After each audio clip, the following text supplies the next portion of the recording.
12개 지지 아주 쉽고 확실하게 알려줄게. 천간 10글자 다 외웠지? 진짜 잘했어. 근데 사주의 반쪽짜리 공부는 이제 끝나가? 오늘부터는 나머지 반 지지 12글자를 배울 거야. 지지는 천간보다 훨씬 재밌어. 왜냐고? 글자마다 동물이 붙어 있거든.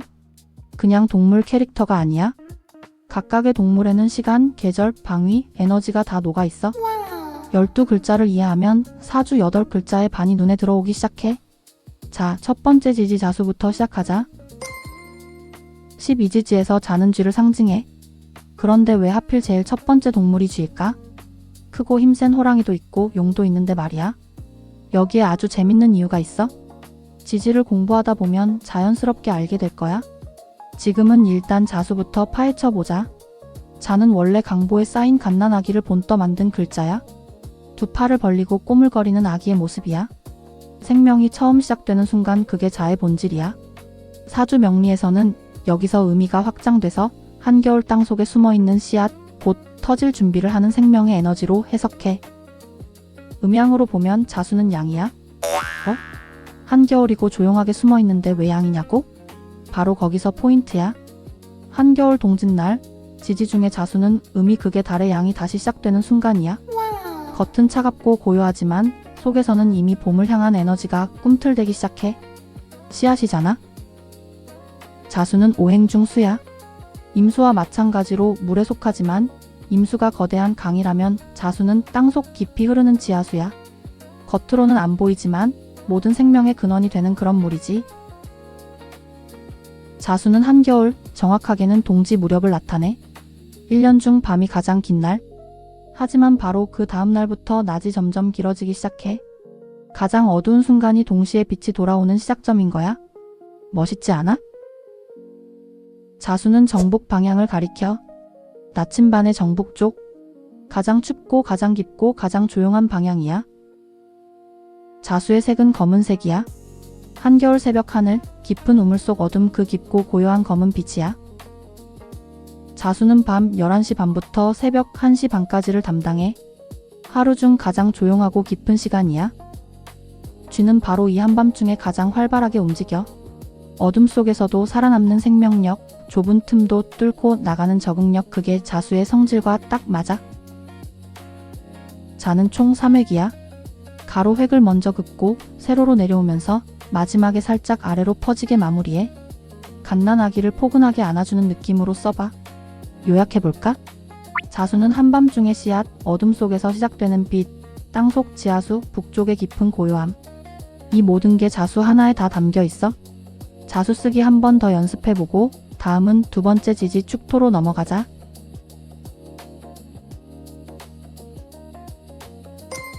12지지에서 축은 소를 상징해.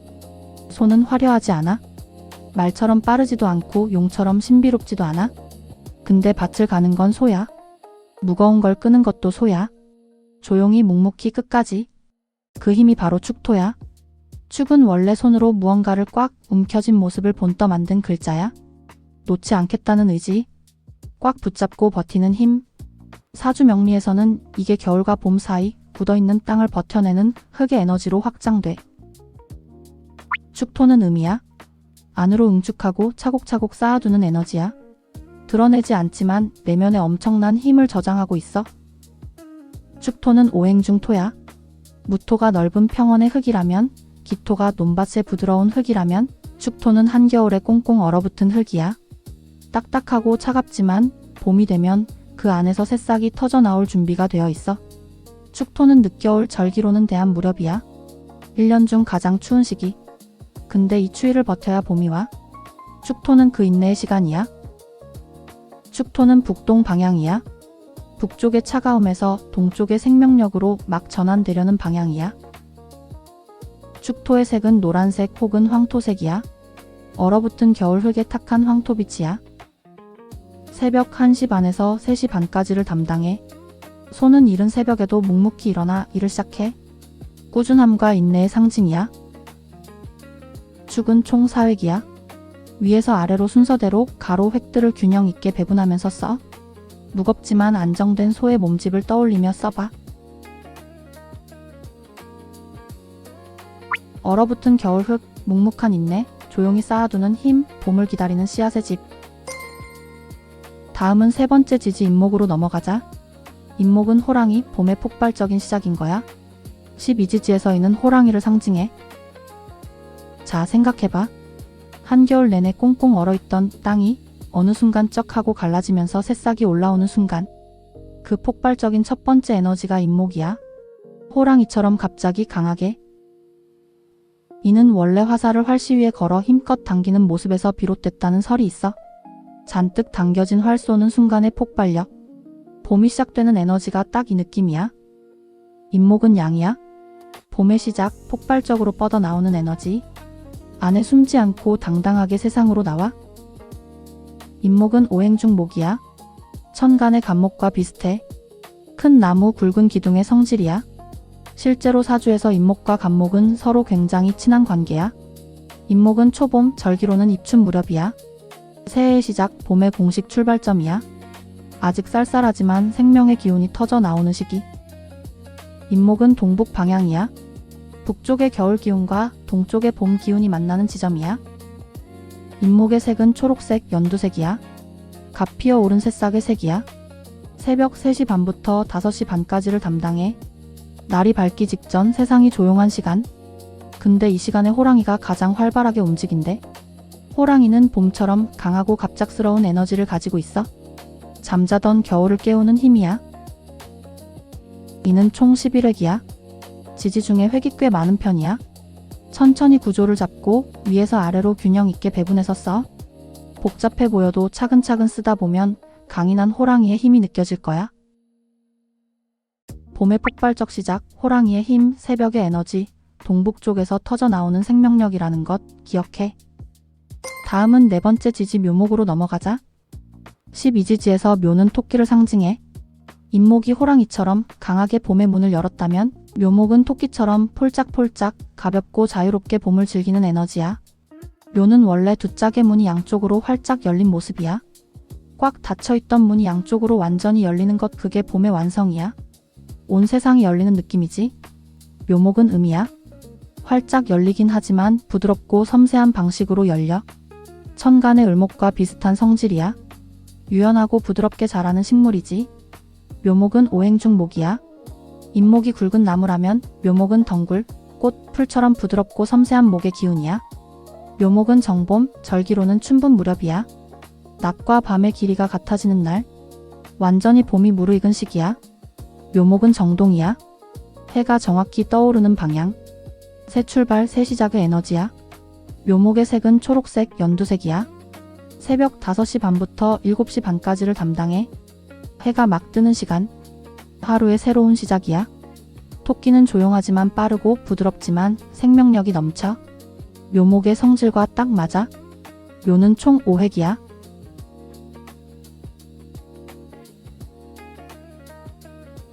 왼쪽과 오른쪽이 대칭되듯이 균형 있게 쓰는 게 포인트야. 양쪽 문이 열리는 느낌으로. 봄의 완성, 활짝 열린 문, 부드럽고 섬세한 생명력, 새벽 해돋이의 에너지인 거야. 다음은 5번째 지지 진토로 넘어가자. 12지지에서 지는 용을 상징해.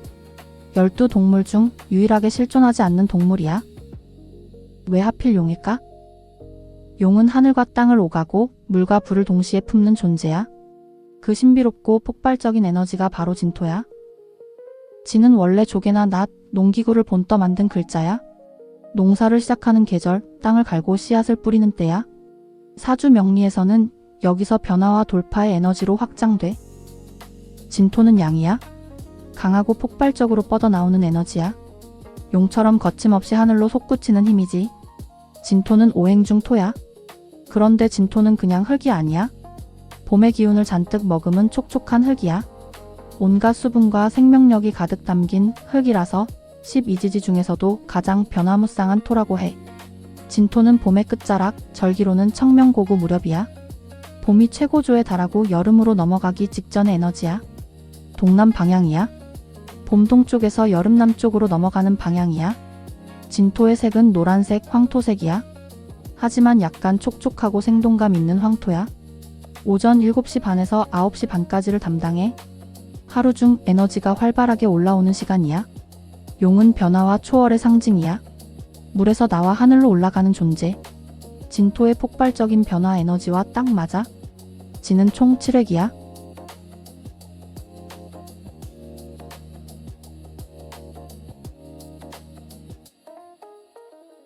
획 구성이 조금 복잡하니 천천히 순서를 익혀.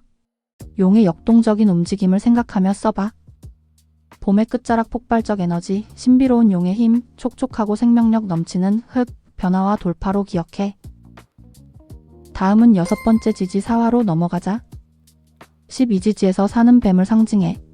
뱀이라고 하면 좀 무섭다고 느끼는 사람도 있겠지만 동양에서 뱀은 지혜와 신비의 상징이야. 허물을 벗고 새로 태어나는 변화, 그리고 은밀하지만 강렬한 열기, 그게 사화야. 사는 원래 뱀이 다리를 틀고 있는 모습을 본떠 만든 글자야. 조용히 웅크리고 있지만 언제든 튀어오를 준비가 된 그 모습이야. 사화는 음이야. 겉으로 크게 드러내지 않아. 하지만 내면에 강한 열기를 품고 있어. 천간의 정화처럼 조용하지만 꺼지지 않는 불이야. 사화는 오행 중 화야. 병화가 태양이라면, 정화가 촛불이라면 사화는 땅속에서 올라오는 지열 같은 불이야. 보이지 않지만 분명히 뜨거워. 사화는 초여름, 절기로는 입하 무렵이야. 봄이 완전히 지나고 본격적인 더위가 시작되는 시기야. 사화는 남동 방향이야. 열기가 모이기 시작하는 방향이야. 사화의 색은 붉은색, 진한 적색이야. 강렬하지만 숨어있는 붉은 빛이야. 시간 오전 9시 반부터 11시 반까지를 담당해. 하루가 본격적으로 활기뛰는 시간이야. 뱀은 차갑게 보이지만 뱃속에 열을 품고 있어. 은밀하고 집중적이고 깊어. 사화의 성질과 딱 맞아.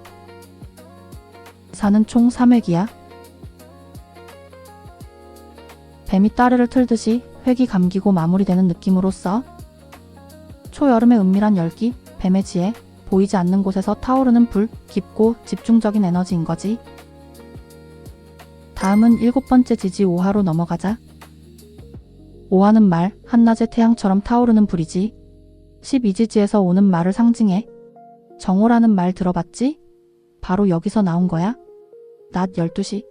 해가 가장 높이 뜬 그 순간이 5화야. 말처럼 뜨겁고 빠르고 자유로운 에너지. 오는 원래 방아를 찢는 절국공이를 본떠 만든 글자야. 위아래로 힘차게 움직이는 에너지, 활발하게 일하는 시간이야. 사주 명리에서는 이게 가장 강렬한 불의 에너지로 확장돼. 5화는 양이야. 천간의 병화처럼 바깥으로 강하게 퍼져나가는 에너지야. 한낮의 태양처럼 숨을 곳이 없어. 강렬하고 드라마틱해. 5화는 오행 중 화야. 12지지 중 화의 기운이 가장 강한 글자야. 사화가 은밀한 지열이라면 5화는 한낮에 자결하는 태양 그 자체야. 5화는 한여름, 절기로는 하지 무렵이야. 1년 중 낮이 가장 긴 날. 가장 뜨겁고 강렬한 에너지의 정점이야. 5화는 정남이야. 태양이 가장 뜨겁게 내리쬐는 방향이야. 5화의 색은 붉은색이야. 4화의 붉은빛보다 더 밝고 강렬한 빨강이야. 활활 타오르는 불꽃 같은 색이야. 낮 11시 반에서 오후 1시 반까지를 담당해. 정오가 바로 낮 12시야. 말은 빠르고 자유롭고 뜨거워. 초원을 질주하는 말의 에너지가 5화야. 오는 총 4획이야.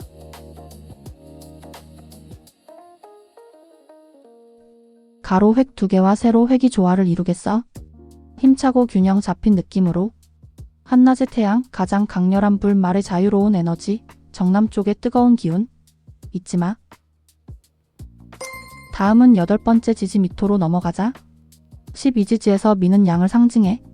5화가 한낮 태양이었다면 미토는 그 뜨거운 여름이 서서히 식어가는 오후야. 양떼가 노을 속에 풀을 뜯는 평화롭고 달콤한 시간, 그게 미토야. 미는 원래 나무의 잎과 가지가 무성하게 자란 모습을 본떠 만든 글자야. 다 자랐지만 아직 결실을 맺기 전 풍성하지만 미완성인 상태야. 아직 미라는 한자어가 여기서 나온 거야. 미토는 음이야. 뜨거움이 조금씩 가라앉으면서 안으로 수렴하기 시작하는 에너지야. 미토는 오행 중 토야.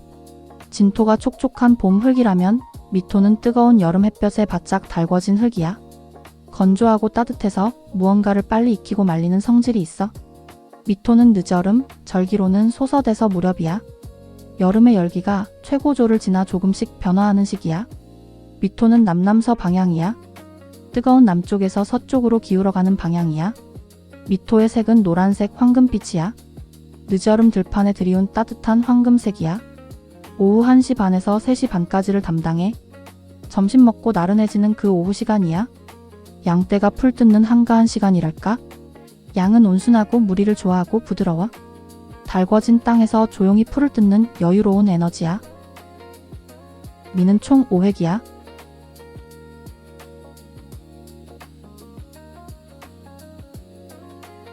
목과 비슷해 보이지만 위에 가로 획이 하나 더 있어. 헷갈리지 않게 주의해. 달궈진 여름 흙, 양의 온순한 에너지, 여름의 여운, 풍성하지만 미완성인 상태로 기억해. 다음은 9번째 지지 신금으로 넘어가자.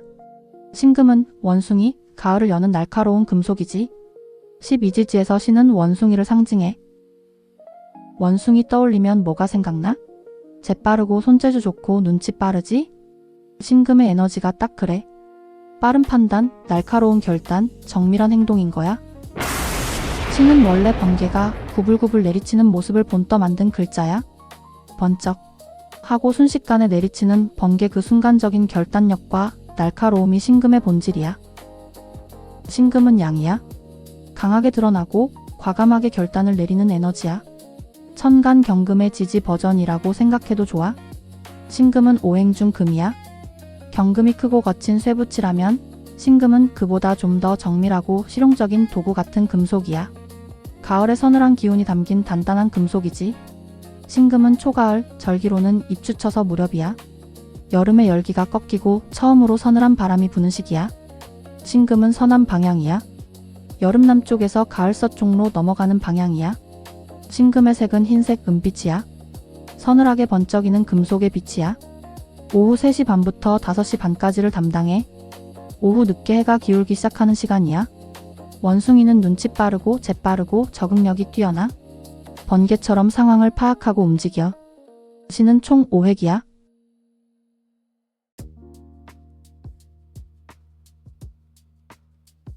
가운데 세로 획이 핵심이야. 위아래로 균형 있게 뻗어나가는 느낌으로써 초가을의 서늘한 금속, 번개 같은 결단력, 원숭이의 빠른 손재주, 서남쪽의 변화 에너지라는 것 잊지 마. 다음은 10번째 지지 유금으로 넘어가자. 유금은 닭, 완성된 가을의 맑고 정제된 빛이야. 12지지에서 유는 닭을 상징해. 닭은 새벽을 여는 존재야. 하지만 유금이 담당하는 시간은 오히려 이른 저녁이야. 왜냐고? 유금은 새벽의 시작이 아니라 하루의 완성, 수확의 순간이거든. 가을의 결실처럼 딱 완성된 에너지, 그게 유금이야. 유는 원래 수랑아리를 본떠 만든 글자야. 곡식을 수확해서 술을 빚는 것, 한 해의 결실을 저장하는 행위야. 그래서 유금은 완성, 수확, 정제의 의미를 담고 있어. 유금은 음이야. 내면으로 수렴하고 정밀하게 완성을 추구하는 에너지야. 천간 신금의 지지 버전이라고 생각해도 좋아. 유금은 오행 중 금이야. 신금이 날카로운 도구라면 유금은 보석, 장신구처럼 이미 완성된 금속이야. 가을의 서늘하고 청명한 기운이 담긴 정제된 금속이지. 유금은 정가을, 절기로는 추분 무렵이야. 낮과 밤의 길이가 다시 같아지는 날. 가을이 무르익은 정점이야. 유금은 정서야. 해가 정확히 지는 방향. 수확과 마무리의 에너지야. 유금의 색은 흰색 은빛, 투명한 빛이야. 추분 무렵 높고 맑은 하늘빛이야. 오후 5시 반부터 7시 반까지를 담당해. 하루가 마무리되는 저녁 무렵이야. 닭이 회를 치는 시간이야. 닭은 규칙적이고 질서 있고 완성도를 중요시해. 새벽을 여는 것도 하루를 마무리하는 것도 닭이야. 유는 총 7획이야.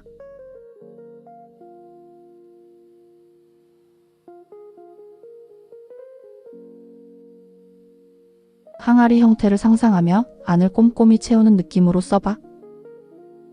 가을의 완성, 수확의 에너지, 정제된 보석 같은 금속, 정서 쪽의 마무리 기운이지. 다음은 11번째 지지 술토로 넘어가자. 술토는 개이고 가을을 지키는 충직한 수호자야. 12지지에서 수릉개를 상징해.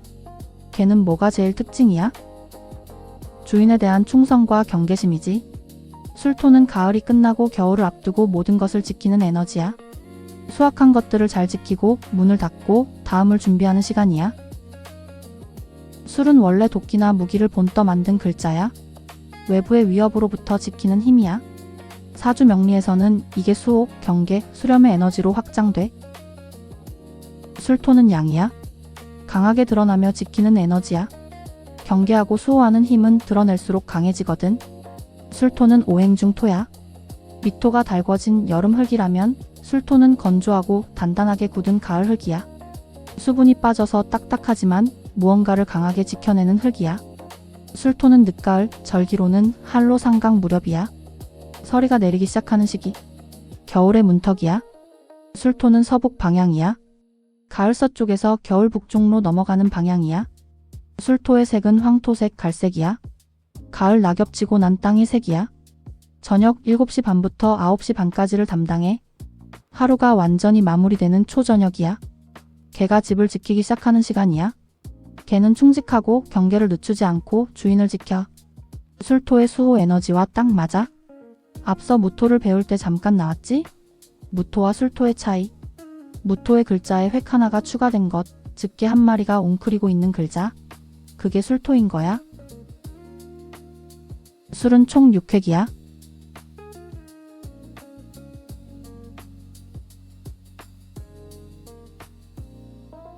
무토보다 획이 하나 더 있어. 마지막 획을 빠뜨리지 않게 주의해. 늦가을의 단단한 흙, 서북 쪽의 마무리 힘, 경계하고 지키는 토. 다음은 드디어 마지막 해수로 넘어가자. 해수는 돼지이고 한겨울 직전 모든 것을 품는 마지막 물인 거야. 12지지에서 해는 돼지를 상징해. 돼지는 12동물 중 마지막이야. 그 끝을 담당하고 있어. 그런데 끝이 곧 시작이잖아? 해수가 끝나면 다시 자수가 시작돼. 그래서 해수는 마무리이자 동시에 새로운 씨앗이야. 해는 원래 씨앗 안에 새 생명이 잉태된 모습을 본떠 만든 글자야. 겉으로는 닫혀있지만 안에는 다음 생을 준비하는 생명이 있어. 마지막이지만 동시에 다음의 시작이야. 해수는 음이야. 안으로 깊게 수렴하는 에너지야. 조용히 다음을 준비하는 힘이지. 해수는 오행중 수야. 개수가 이슬과 샘물이라면, 임수가 강과 바다라면, 해수는 하늘에서 내리는 빗물 혹은 대지를 적시는 자연수야. 깊고 순수하고 자연 그대로의 물이야. 해수는 초겨울, 절기로는 입동소설 무렵이야. 가을이 완전히 끝나고 겨울이 시작되는 시기야. 모든 것이 쉬고 안으로 들어가는 시간이야. 해수는 북북서 방향이야. 가을 서쪽에서 겨울 북쪽로 완전히 진입하는 방향이야. 해수의 색은 검은색, 짙은 남색이야. 초겨울 밤하늘에 깊고 짙은 어둠이야. 저녁 9시 반부터 밤 11시 반까지를 담당해. 하루가 완전히 끝나가는 시간이야. 자기 직전 오늘을 정리하고 내일을 준비하는 시간이야. 돼지는 많이 먹고 많이 저장하고 에너지를 가득 품어. 겨울을 앞두고 모든 것을 흡수하고 품는 해수의 성질과 딱 맞아. 해는 총 6획이야.